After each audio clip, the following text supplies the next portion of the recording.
Hi, hello. This is US Ganapati sir from Ganapati Institute, Kakinada, Andhra Pradesh. ఈ video class యందు October 20 2020కి సంబంధించిన daily current affairs అదేవిధంగా general studies అంశాలను పరిశీలిద్దాం. ముందుగా first one Atchannaidu.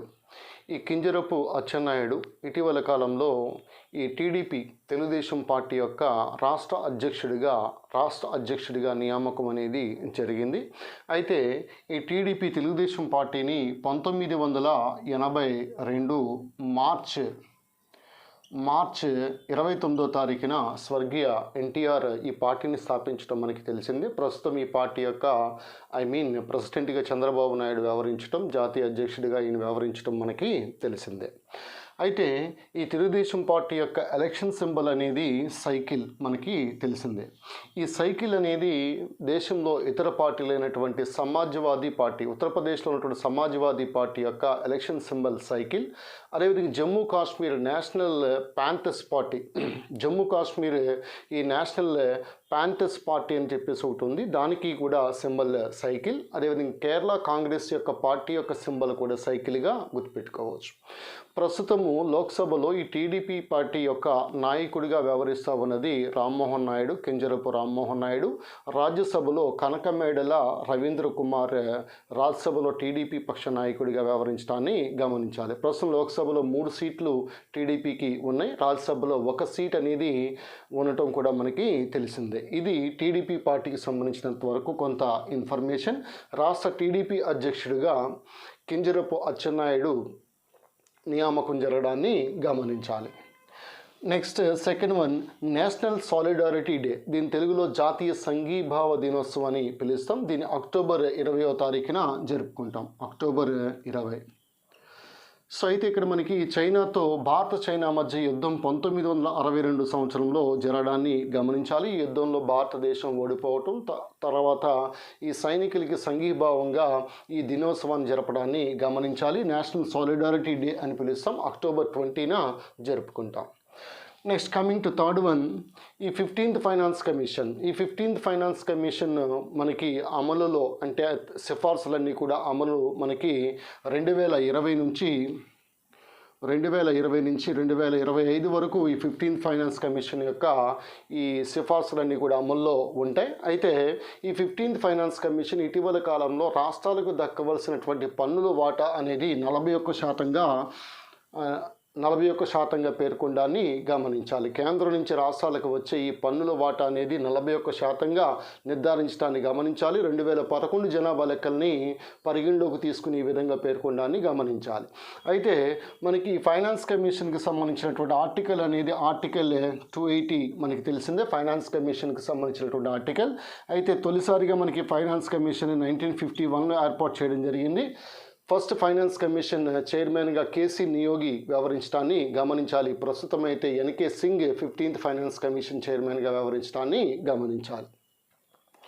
This is about 15th finance commission and its recommendations.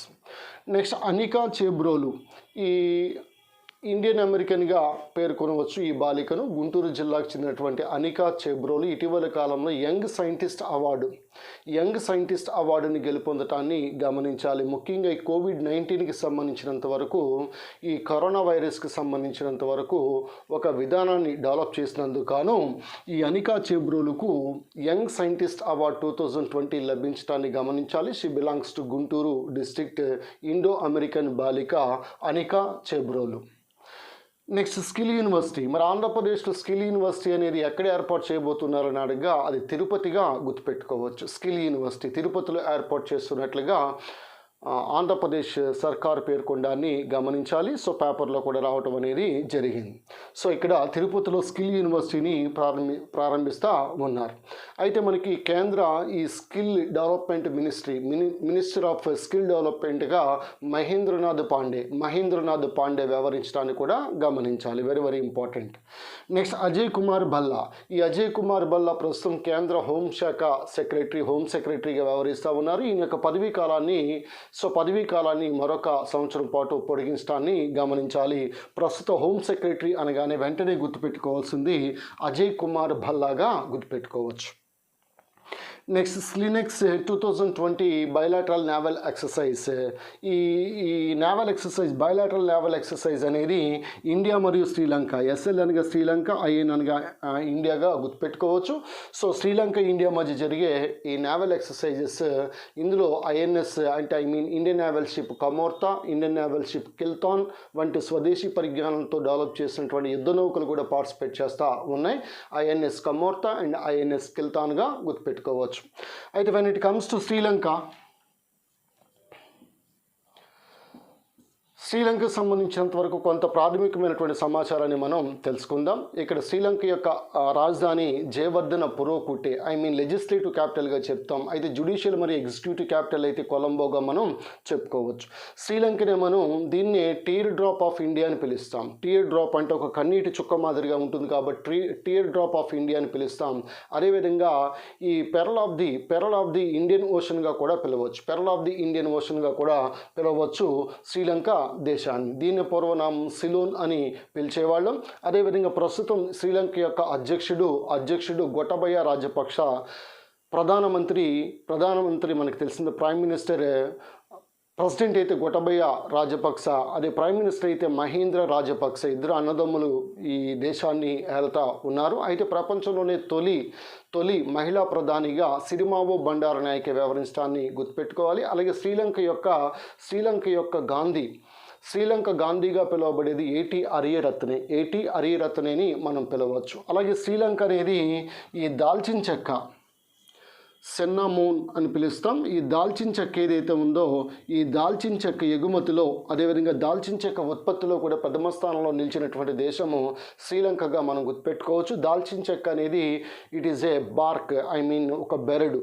So బెరడు నుంచి దాల్చిన చెక్కని తయారు చేయడాన్ని గమనించాలి. సో అదేవిధంగా మనకి ఈ భారత్ శ్రీలంక మధ్య గల్ఫ్ ఆఫ్ మన్నార్, సో అదేవిధంగా పాంబన్ దీవి, gulf of Mannar, Adam's bridge లేదంటే రామ సేతు అని పిలుస్తాం. సో పాంబన్ బ్రిడ్జ్, అదేవిధంగా గల్ఫ్ ఆఫ్ మన్నార్, పాక్ జలసంధి, పాక్ స్ట్రైట్, ఈ 4 కూడా భారత్ మరియు శ్రీలంక మధ్య ఉండటాన్ని గమనించాలి. అదేవిధంగా ఎల్టీటీఈ ఈ లిబరేషన్ టైగర్స్ ఆఫ్ తమిళ్ ఈలం అని పిలుస్తాం. ఇది ఒక తీవ్రవాద సంస్థ అని పేర్కొనవచ్చు. ఎల్టీటీఈ అనేటువంటి సంస్థ శ్రీలంకకి సంబంధించిందిగా మనం గుర్తుపెట్టుకోవచ్చు.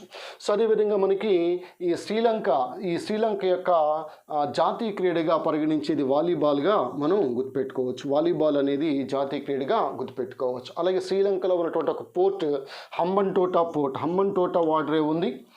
అదేవిధంగా ఎయిర్పోర్ట్స్ అనేవి, ఒకటి బండారు నాయకే ఇంటర్నేషనల్ ఎయిర్పోర్ట్ ఉంది. అదేవిధంగా రెండోది మట్టాల రాజపక్స ఇంటర్నేషనల్ ఎయిర్పోర్ట్ హంబన్టోటా వద్ద ఉండటాన్ని గమనించాలి. ఇవి కొన్ని శ్రీలంక దేశానికి సంబంధించినంత వరకు కొంత ముఖ్యమైనటువంటి సమాచారం. సో కావున దీన్నే మనం టీ డ్రాప్ ఆఫ్ ఇండియా అని పిలుస్తాం. అదేవిధంగా పెరల్ ఆఫ్ ది ఇండియన్ ఓషన్గా కూడా పిలవచ్చు, సిలోన్ అని కూడా పిలవచ్చు. సిరిమావో బండారనాయకే గుర్తుపెట్టుకోవాలి. శ్రీలంక గాంధీ ఏటి అరియరత్ని గుర్తుపెట్టుకోవాలి. అదేవిధంగా దాల్చిన చెక్క ఎగుమతిలో ప్రథమ స్థానంలో ఉన్నటువంటి దేశం శ్రీలంక. శ్రీలంక మధ్య మనకి గల్ఫ్ ఆఫ్ మన్నార్, పాంబన్ దీవి, శిలా ఉపరితల దీవి, పాంబన్ దీవి, గల్ఫ్ ఆఫ్ మన్నార్, అదేవిధంగా ఆడమ్స్ బ్రిడ్జ్ లేదా రామ సేతు, నెక్స్ట్ అదేవిధంగా పాక్ స్ట్రైట్ లేదా పాక్ జలసంధి ఇండియా శ్రీలంక మధ్య ఉండటాన్ని కూడా గమనించాలి. Capital of Sri Lanka legislative capital of Sri Lanka is Jayawardenepura Kotte. అదేవిధంగా మనకి జ్యుడిషియల్ మరియు ఎగ్జిక్యూటివ్ క్యాపిటల్గా కొలంబో వ్యవహరించడాన్ని గమనించాలి. Of course Colombo is the largest city in Sri Lanka.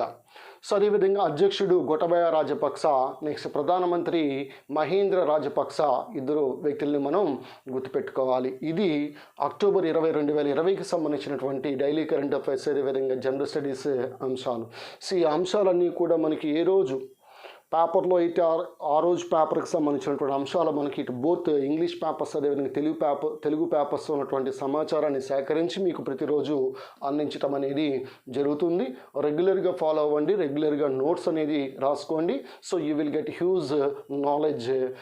This video is mainly useful for sub inspectors, constables, group 2 and NRA aspirants. This is yours Ganapati sir. I will meet you tomorrow with more current affairs and general studies classes. Thank you and all the best.